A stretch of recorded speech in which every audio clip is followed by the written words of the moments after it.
Medeniyet inqilobidagi qalpoq kiygizish va bulangchilik harakatlari 19 noyabr. Chiroyli qilib yasalgan taxtay reshatkalarning yeniga yuklarimni ko'tarib yetib kelishim bilan uydan ufqularim hadam keldi deb cho'qirishib yugurib kelib menga esildi. Opam bilan dadam hatto to'y qilib chiqib ketgan singlimmi kelgan ekan. Ular bilan ko'rishib uyga kirdik.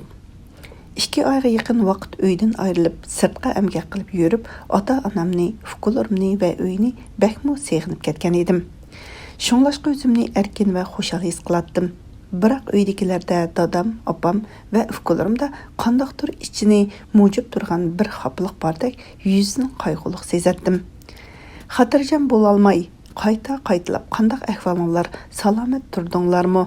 Ahvolinglar yaxshidu, birər ish bo'lmagandu deb so'rab ketgandan keyin ular kulishib, "Nemishqa munchavala ansiraysan? Hech narsa bo'lmadi. Ko'ryapsan-ku, hammamiz salomat yaxshimiz" dedi va ustalga oq dasturxonlarni selib, tapqan turganlarni chiqarib, uning ustiga tizishga boshladi. Mening ko'zimga uymi o'zgargandek ko'rinadi. Uyda qizlar ko'p bo'lganlikdan uyni yildan yilga tuzlab, o'zgartib yasaydi. Shunlashqa ko'zimga boshqacha ko'rinish kerak deb o'ylab qo'ydim.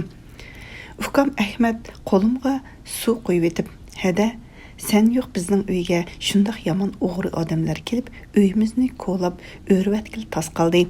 Derizlar sunib birmi aynik qolmagan edi. Dadam aynik silib o'ngshab qo'ydi" deb gapini tugatmasdan kichik singlim Musharraf, "Ularchu odam yeydigan eski odamlar ekan. Bizni yalang'idaq talada qarga turg'izib qo'ydi. Men toza to'nglab ketdim. Qo'rqinimdan ovoz chiqarmay yig'ladim" dedi. Ahmad: "Ras, ular o'g'ri ekan. Bizning uydan jiq narsalarni o'g'irlab elib ketdi. Dadamni turg'izib qo'yib tillab, dadamni urg'ili oz qildi. Dadam gap qilmay jim turdi. Opamning bo'g'chisini o'g'irlab pastga so'rab mangan edi. Opam Qur'onni so'rama deb xafa bo'ldi" deb xuddi cho'ng odamlardek jiddiy, turg'un holatda hasratlanib so'zlaydi. Men bularning so'zidan bir cho'ng ko'ngilsizlik ahvolining yuz berganligini sezdim. Shu orada opam, "Bo'ldinglarmi? Tamoq kelinglar" deb chaqirdi. Ustalning ustiga taomlarni qo'yib, dasturxon hozirlanib, biz 9 bola ustal atrofida liq bo'lib tizilib choyga o'tirdik. Nima degan ko'ngilga? İnsanlarning cho'ng xushalligining birisi jamoatning jam bo'lishi. Men bolalardan anglagan narsalar to'g'risida so'radim.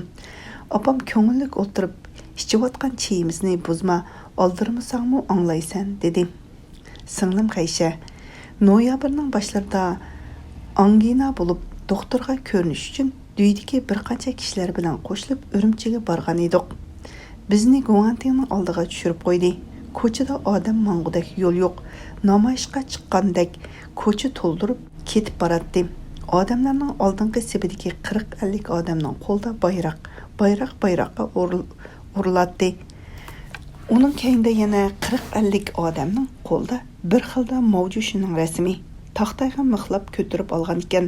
Ularning keyinida toy qozondek 2-3 dumboq va bir qancha ovoz va jangjanglar odamning quliqini yorg'udek ovoz chiqarib boradi. Ularning keyinda biror yuzdek odamning beshiga uzun qalpoq va bo'yniga taxta esib, uningga shu odamlarning ismi va jinoyati yozilgan edi. Va shu odamlarning qo'llariga 2 chang taxsini berib, odamlar yig'ilgan joyga kelganda qalpoqlar qo'lidagi to'mir taxtasini chang'ildatib, xalqqa o'z ismi va jinoyatini tonishtirib, chang urib aylanib yana oldiga mang'atdi. Shunda qilib ko'chalarni bir aylanib chiqar ekan. Ko'chalardan bayroqlarni lapildatib, qalpoqlarni langlatib, dumboq, baraban va chang urib, har bir idora, zavoddan, fabrika, korxona, mahalla va har bir maktab, qisqasi hamma o'rindan ko'cha aynib yurgan odamlar bir-biriga to'qinishib oran o'tadi. Chilingan chang va dumboqqa odam chidab turolmaydi. Oran deganda ittifoq klubining oldiga yetib keldik. Barliq odamlar yo'lning ikki chetida minib, ko'chaning o'rtasida qalpoqliqlar ketib boradi. O'tirdim bir turkum sazchilarga ko'zim tushdi. Yoshqichun pakar bir odam sahnada changchi o'ynagandek changni shundoq tez urib, o'zi shuningga moslashib, pir piyqirib, "Мен оңчы Әмәт Өмәрмен" деп тойлайды. Қарсаң u өзіне сазайы қылған емес, ойын қойғанда қызық әрекетлерін қылады. Әтрапқа yığılып алған uşaq балалар çavak soqып, Әмәт Өмәрнің әрекетini қызықып көріп, rahatlanıp келеді. Aradan bir qapğı yaman түргін адам chiqib, uşaq balalarını qoğlagan edi. Mən ular bilan ketishga to'g'ri keldi. Ətrafqa qarsam billi kelgan adamlarım yo'q. Ulardan ayrılıb tağamның uyiga borguncha bütün ko'cha sazaychilar bilan to'lgan bo'lib, mang'ili bo'lmaydi. Odamlar ho'ylardan chiqib qarashdan qo'rqib, darvozaning yo'chiqidan marab qaraydi. Kitobxonning oldida sazay qilib turganlarning chatda bayroq ko'tarib turgan birisiga Yanludan chiqqan sazaychilar to'pidan 2 odam kelib beshiga 1 metr kelgan yo'g'on qalpoqni kiygizib qo'ydi. U odamning chiroyi shundoq o'zgarib, nima qilishni bilmay g'o'dig'ib qolgan edi. Qo'ldagi bayroqni tortib elibla yana bir bayroq ko'tarib turgan kishiga 2 bayroq qilib tutqizib qo'yib, qalpoq kiygizgan odamni so'rab o'ttirga chiqarib, dumbisida dumboqni ko'tarib, qora terga tushgan ayolning dumbisidagi toy qozondek dumboqni elib, heliqi odamning dumbisiga kiygizib qo'ydi. Uyoq bu yoqdan kelganlar bilan birdamning ichida bir qancha kishining beshiga qalpoq kiygizdi. Doktorga ko'rinolmay bir hafta ortiq vaqt Urumchida bo'ldim. Har kuni shu tariqada qalpoq kiygizilgan odamlarni ko'cha aylantirib sazay qildiradi. Tang yo'rish bilan har bir o'rinlarga va kitobxonning ustiga joylashtirilgan mikrofonlarda mavjudini kuylagan ko'ngilsiz sat naqshlarning dahshat qattiq ovozidan cho'chib uyg'ongan xalq qandoqdir bir yomon ig'ir ahvolning bo'lishidan qo'rqqandek hech kim o'zidan xotirjam bo'la olmay ansiraydi. Ko'chada dang-dang ovozi anglansa, uyda ishlayotgan ayollar ishini, emitayotgan bolasini, yug'urayotgan xemirni tashlab xemir qo'llari bilan ko'chaga qarab yuguraydi. Darvozaning tubiga kelganda chiqib qarashga jur'at qila olmay, darvozaning yo'chiqidan marab ko'radi. Xuddi ularni sazoyi qildigandek chiroylari tatirib, yuraklarini tutib, o'zini besishga tirishib, "Tova, tova, tova qildim Xudoyim. Olamda ko'rilmagan ishlar bo'lyotdi. Bu nima degan sharmanda qilish? Xudoyim o'zing saqla, zamon oxiri bo'lib qoldimi nima?" deyishadi. Men kelib mushu ansizliklar bilan doktorga ko'rinish imkoniyati bo'lmadi. Bir hafta ichida doktorxonaga kuniga 2 marta boraman. Doktorxonalarda og'riq ko'rilgan birmi doktor yo'q. Bütün doktorlarga qalpoq kiygizib, o'ngchi, millatchi, go'mindan qaldiqi, chatga bog'langan unsur, sotsializmni burmulag'uchi, kapitalizm, pomishchik, baydiqan qatorliq xilma-xil qalpoqlar kiygizib, ko'chalarda sazoyi qildirish uchun elib chiqib ketganlikdan doktorxonada og'riq ko'rgan birmi doktor yo'q edi. Nurg'un ig'ir kasallar doktorning qutqizishini kutib, sarg'ayib o'tiradi.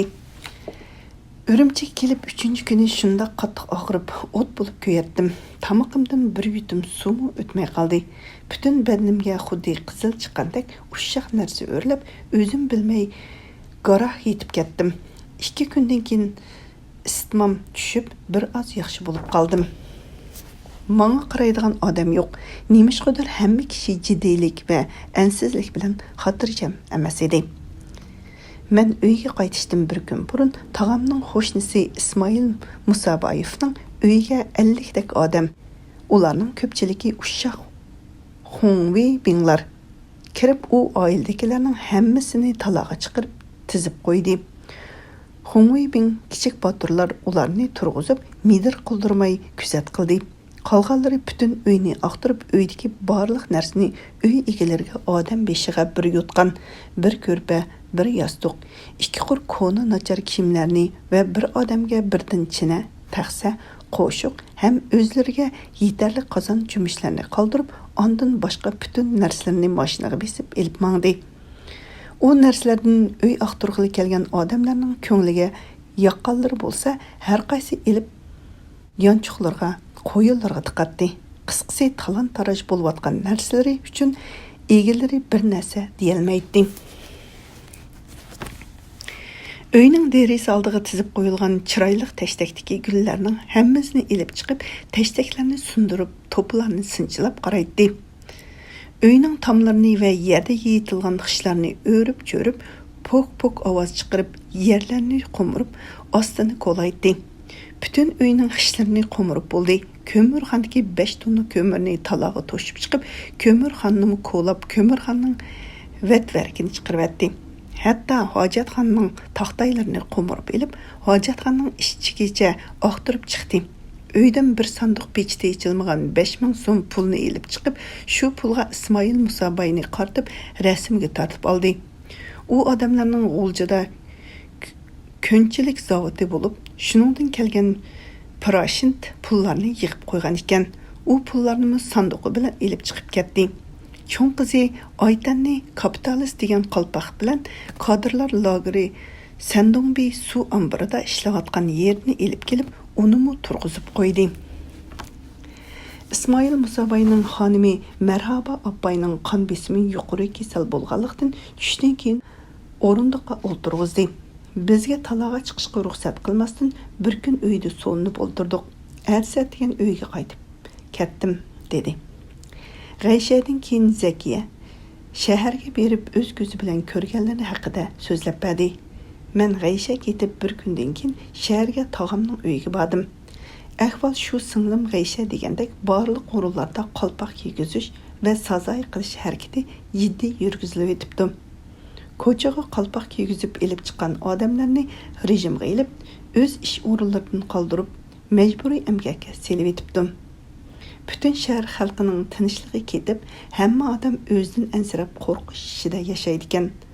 Tog'amning ayoli Mahfuza Hadam Gongsandang Xitoy kommunistlari kelgandan beri xotirjam tinch yashay olmadik-ku.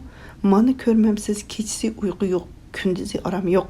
Shaharning hamma yeriga o'rlashtirilib yotgan mikrofonlarning kecha kunduz to'xtamasdan jaranglab tovlab turishi odamning mengisini cho'nglatib etadi. G'azablik ovozlar bilan odamlarga hayva qilgan jonga tegar so'zlar va mavjushini kuylab etilgan sat ohangdagi naqshlar odamni to'yg'izdi. Qechib ketgudek yer bo'lsa ketib qolarlik darajaga yetdi odam. Endi yangi hunar bulangchilik boshlandi deyishiga tog'amning cho'ng qizi Xolida. Apa hoylaning oldiga kishilar dang urib keldi, dedi. Hammamiz hovdiqib o'rnimizdan sakrab turib, eshik oldiga bordik. Degandek bayroq va mavjushining rasmini ko'tarib, birer yüzdek odam ko'chadan jang urib doqqa-dumboq bilan kirib keldi.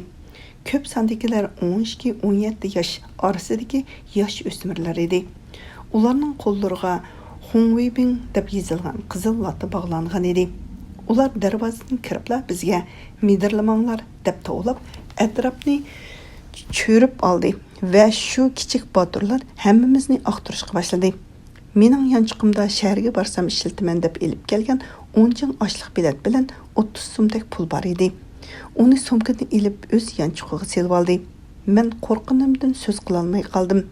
Tog'amning ayoli meni oqtirayotgan kichik boturga qarab, "Hey, buning pulni o'ziga beringlar. Bu Gongshedagi Hadamning qizi doktorga ko'rinishga kelgan. Uning puli bilan ochliq beltini elib olsanglar, u qanday qiladi?" deb qayta degan edi. Bularni elib kelgan yoshqa cho'ng odam kelib, "Qaytirib ber" deb u balning yanchiqidan elib manga berdi. Bizning hammamizni talaga haydab chiqib, qator tizib turg'izib qo'ydi. Tog'amning cho'chirdak 6 bolasi bor edi. Kichik ballar qo'rqindan chayqirib, opsiga islatdi. Ballarning qo'rqinini ko'rib, dang urishni to'xtatdi. Uyga kirib, o'zi qolgancha oqtirib, butun uyni titratdi. Ondan taxtay ostini ichib, uyning ostini oqtirish uchun 10 nech odam tushib ketdi. Yana bir qismi hovlidagi gulliklarni va butun meva ko'chatlarining ostini 1 metrda qo'lab chiqdi. Tog'amning hovlisining o'tirsida 10 topdak olma, ujma, jinasta, qora o'rik o'xshash meva yog'ochlari va butun hovliga odam yuradigan yo'ldan boshqa hamma yerga gul terib etizlik qilayotgan edi. Ular shu etizlikning birini qo'ymasdan qo'lab chiqdi. Bir vaqtda taxtay ostiga tushib ketgan Hongweibing kichik boturlarning ko'zi bilan shila paqirab, qora xurumga milinib, odam to'nug'isiz holda qaytib chiqdi. Burun bu uylarning o'rnida kongliq uy bo'lib, tog'am shu uylarning o'rniga 3 ig'izliq taxtayliq uy soldirgan edi. Shu vaqtda kongni buzmasdan ustiga uy solganlik uchun kongning o'rni qilib qolgan ekan. Bu bu kichik botirlar shu kongni buzib, xurumga melinib, qonaydan chiqqan cho'jilardek bo'lib chiqishibdi. Saat 12'ler bilan ular aqtirishni tugitib, uydagi narsalarni elib mang'ili turganda, tag'am bu narsalarni nega elib borsizlar? Bu men 16 yoshimdan tortib ishlab topgan narsalarim. Buningga hech kimning haqqi yo'q. Bermayman deb uzun mojaralashib, uy jabdiq kiyim-kechaklarni elib qoldi. Shundaqdimi nurg'ulg'an kitob, oltin, jabdiq va zakunga to'ldirib ko'p narsalarni elib chiqib ketdi. Әтсә degan cho'ng dadam, yana dadamning aksi Zaki Jinglining uyiga kirsam, ularning uyini aqtirishayotganining ustiga kiribdiman. Men kirishim bilan sen kim, qandaq munosabating bor, nerdan kelding deb menimi ularning qatoriga turg'izib qo'ydi. Cho'ng dadamdan, "Ha, sening ining bormi? Ular nerda?" deb qistab so'rab bilgandan keyin 3 odam yugurib chiqib ketdi. Bular bizning uyni aqtirg'ili ketdi deb ko'nglim ansirab tura olmay ketdim. Немишқа бүгін кірдім, кірмесем bo'ptikan, shaharga hajabmi eski vaqt keptiman deb pushmon qildim. Cho'ng dadamning uyini aqtirishimi yerim kechagacha davom qildi. Uydagi narsalarning tangdan to'lisini va bizning 2 sanduq narsalarimizni qo'shib elib chiqib ketdi. Mana shu bir kunning ichida yezi-yezlardan va Urumchi o'tir maktab o'quvchilaridan bo'lib, aql to'xtatmagan 12-17 yoshlar atrofidagi o'quvchi bolalarga bir parcha qizil lotiga Hongweybing kichik patur deb yezib qo'llarga taqib, butun shaharda 1000 dan ortiq oilaga aqtirish elib berish, barliq oilalarni bulang-talang qildi va nurg'ulg'an odamlarni elib satarlik qilgan qonunsiz savdogar degan bahona bilan qo'lga elib ketibdi, dedi. Elsi shu vaqtida ishdan qaytib kelib etib, ko'chada lozinkalar asqan mashinaning ustida 2 metr qalpoq kiygan bir odamni ko'rib, qalpoqdagi xatni o'qisam, kapitalist Ablis Musabay deb yozilgan ekan. Ablis aka menga qarab kulib turdi. Menmi kulib ketdim. Bo'ynida tizig'i tushgidek uzunliqda nechqur bilayzugini esib qo'yibdim. Bo'yni aran ko'tarilib turdi, dedi. Tağamның sözünü bölüp ayali Mahfuza hadam "Voy shundaq jiq oltin bilayzuki bormikan?" deb hayron bo'ldi. Tağam "Nadagi oltin bilayzuk deysan?" Samaniya Abbay eri Abdulla Abizi bir vaqtda do'kon ochgan. U odam o'lgandan keyin do'kondagi narsalar shu beti qilib qolgan ekan. 63-yili ularni chegaradan qo'g'lab chiqarganda, ular shu do'kondagi narsalarni Ablis Musabayga omonatga berib, o'g'li Fuat turmadan chiqqanda shu o'g'liga berishni topshirib ketgan ekan. O'g'li Fuat Shanxay bilan Sharqiy Turkiston o'tirsida savdo elib borganligi uchun 5 yillik kesib qo'lga ilinib ketgan edi. Mana shu mis bilayzuklarni Ablis Musabayning oltin bilayzuki deb xalqqa ko'rsatish uchun elib chiqibdi. Bu ishga kerak yo'q. El qatorda o'tib ketar, lekin Guldak o'g'li zoyi bo'pti. Tağamның ayali hayron bo'lib, "Voy xudoyim, o'g'liq nima bo'pti?" deb ansirgan holda so'radi. Chintemir degan o'g'li tushlik dam elishda, bizning u yerda tushlik dam elish oz deganda 2 soat bo'lib, u vaqtda butun odam 1 soat uxlaydigan umumiy odat edi. Uxlayotgan uyning ichiga kirib, dang-dang urib, "Qo'pa voy burjaz" deb yulqib turg'izganda, uyquda yotgan bolaning ruhi chiqib ketgan o'xshaydi. Bola qattiq cho'chib o'zini bilolmay qoladi. Shuningdan keyin tomoqmi yemay, bir ig'izmi so'z qilmay, ilishib qolgan odamdek bo'lib qopti.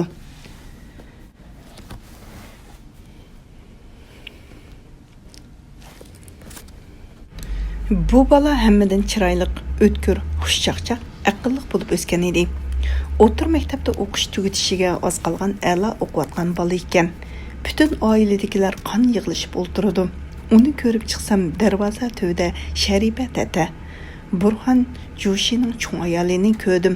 Tunugin o'g'li Nusratlarning uyini aqtirg'ili kirganda, kishilar tushlik dam ilishda yotgan Tahira degan qizini ana shunda qilib cho'chitib uyg'otgan ekan.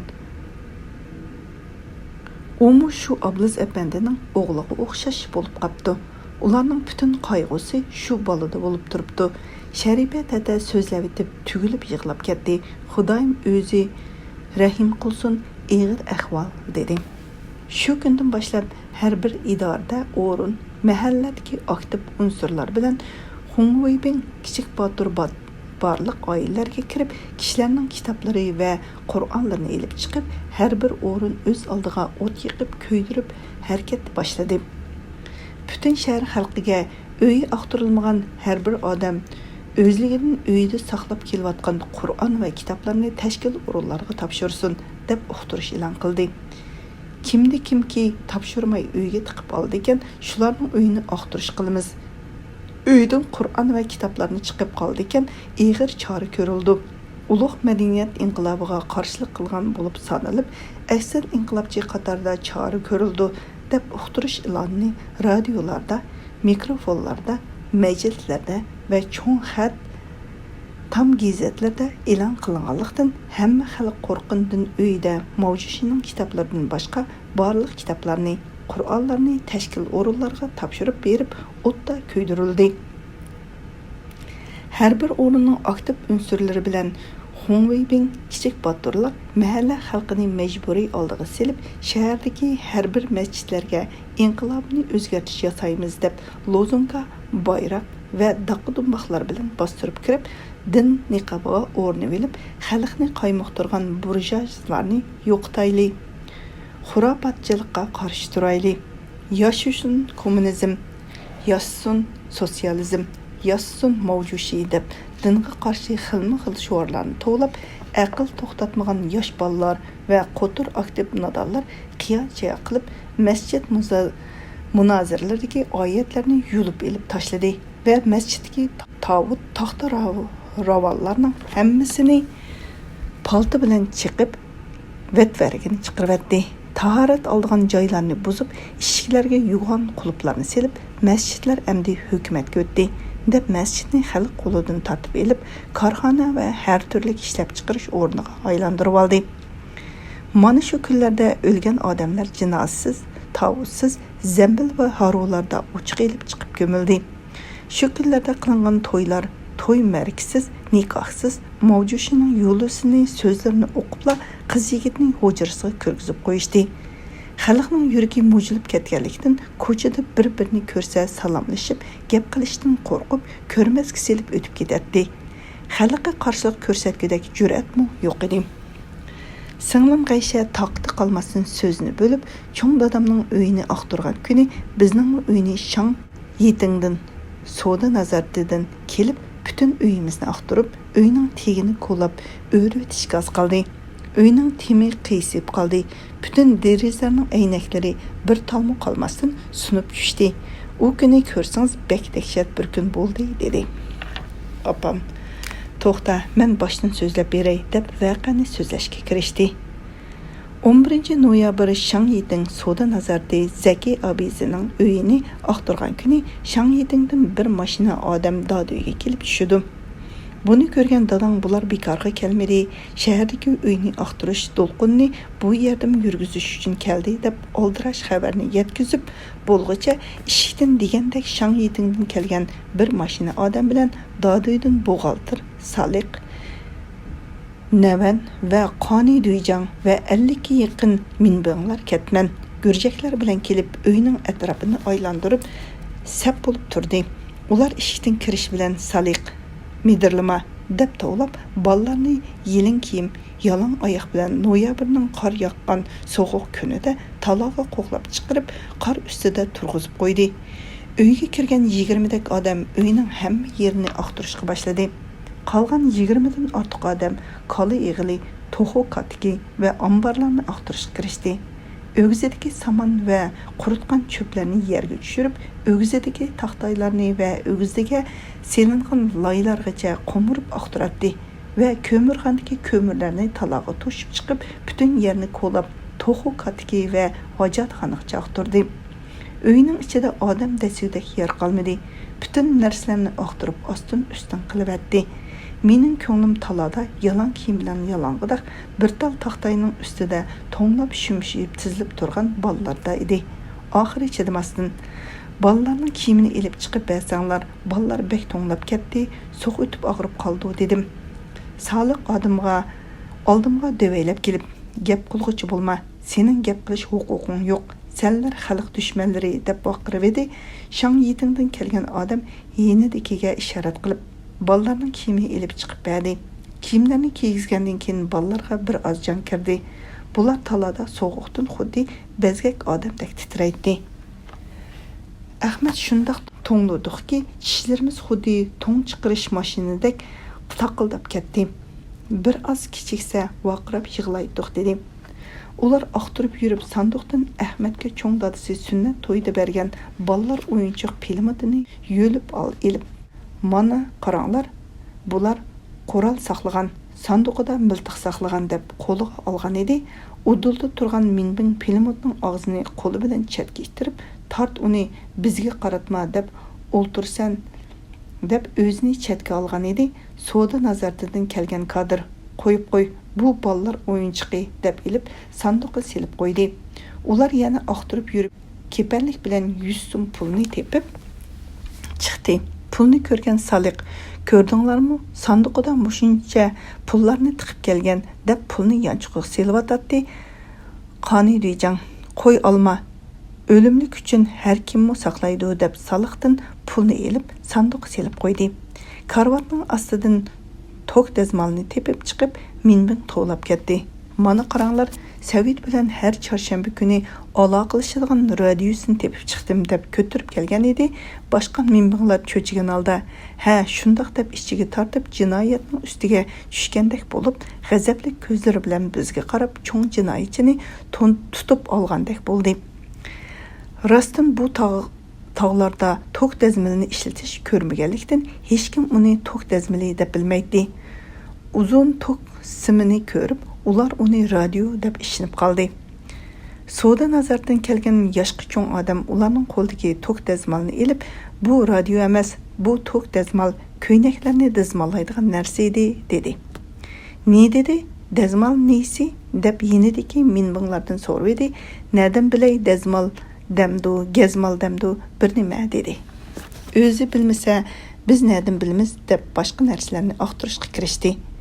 Taxtay ostida qishliq sey ham oshliq hisobida berilgan 3 tonna yong'u bor edi.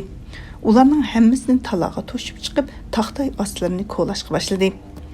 Mening ko'nglim ombarda tiqib qo'ygan Qur'onimda edi. Shuni tepib olmay edi deb ansirab, shu tarafga kirib chiqqanlarga qarab qo'yatdim. Bir vaqtda Saliq bo'g'chamning yebeg'idan tutib Qur'onimni yerda so'rab chiqib kelayotganini ko'rib, butun vujudimda qattiq o'zgarish bo'ldi. Men tahoratsiz tutmay, egiz yerga elib qo'yib, suyib o'qib yurgan Qur'onimni xorlab, so'rab kelayotganini ko'rib, dunyodagi eng yomon jinoyatchini ko'rgandimmi, eg'ir bilib, Qur'onni so'rama deb vaqirab Qur'onga etilib borganimni sezmay qoldim. Saliq meni ittirib etib, Qur'onni so'rgan beti o'ylida elib chiqib ketdi. Yuragimni sug'urib elib ketgandek bo'lib, ko'zimdan yoshlarim to'kilib ketdi. Shang Yitindan kelgan chiqir ko'z oq pishmoq yoshqina bir bola. Qur'onni so'rsa nima bo'pti? Nimishqa sen buningga yig'laysan deb ko'zimga kirib oldi. Men uningdan eting kim deb so'radim. Sulayman, mening etimning sang nima keragi bor dedi. Men dadang sening etingni bekorga Sulayman qo'ymagan. Dadangdan Qur'onni yerda so'rab xorlasa, nima bo'ldiganligini so'ra, sana yaxshilab aytib beradi. O'zing bir musulmonning bolasi ekansan dedim. Men so'zimning oxirini tushirgicha eshikdan Saliq kirib, menga devaylab, ot beshidek Qur'onni nima uchun tiqib qo'yding deb ishorat barmoqini begizda qilib ko'zimga tiqvatgili tas qoldi. Shang Yitindan bosh bo'lib kelgan boshliq Saliqni bu yoqqa kel deb elib ketdi. Bütün uyning taqtaylarini qo'mirib, talaga elib chiqib tashladi.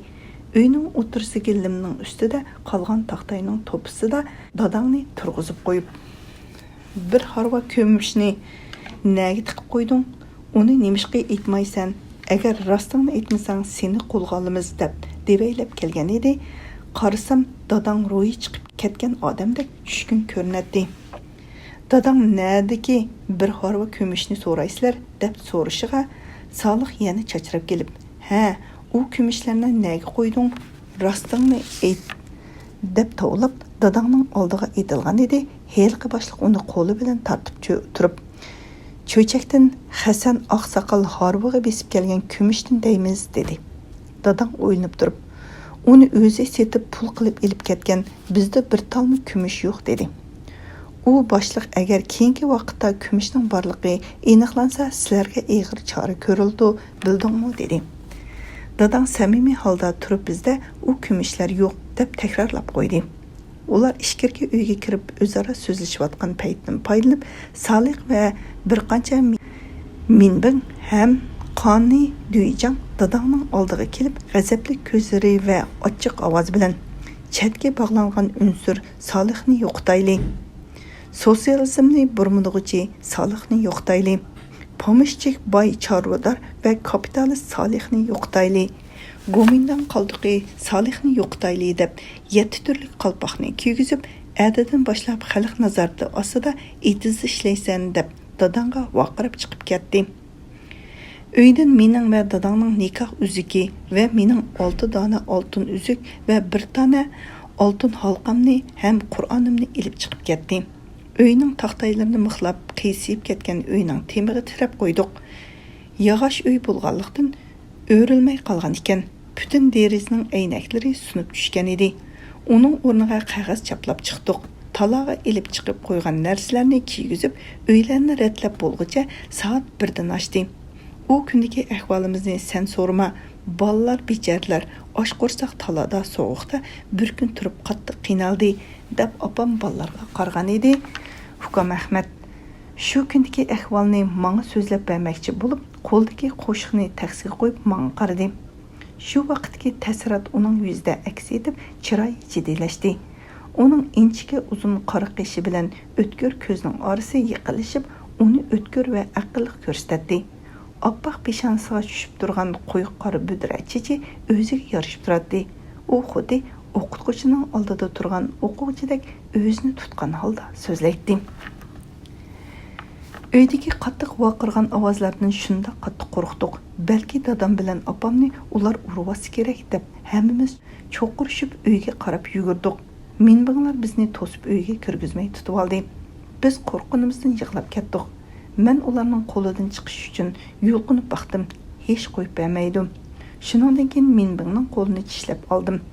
U og'irgandan voyjallab meni qo'yibdi. Men yugurib uyga kirdim. Kishilarning orasidan o'tib qarsam, dadamni turg'izib qo'yib, Saliq mush tanglab urdigandek bo'lib vaqirayotgan ekan. Shundoq ichim yomon bo'lib titrab ketdim. U odamning putiga keltirib turib birini tepdim va kishilarning kayniga o'tib yoshirindim. U odam kayniga uyoq bu yoqqa va putiga qarab qo'yib, yana sho'r tovlab vaqirdi.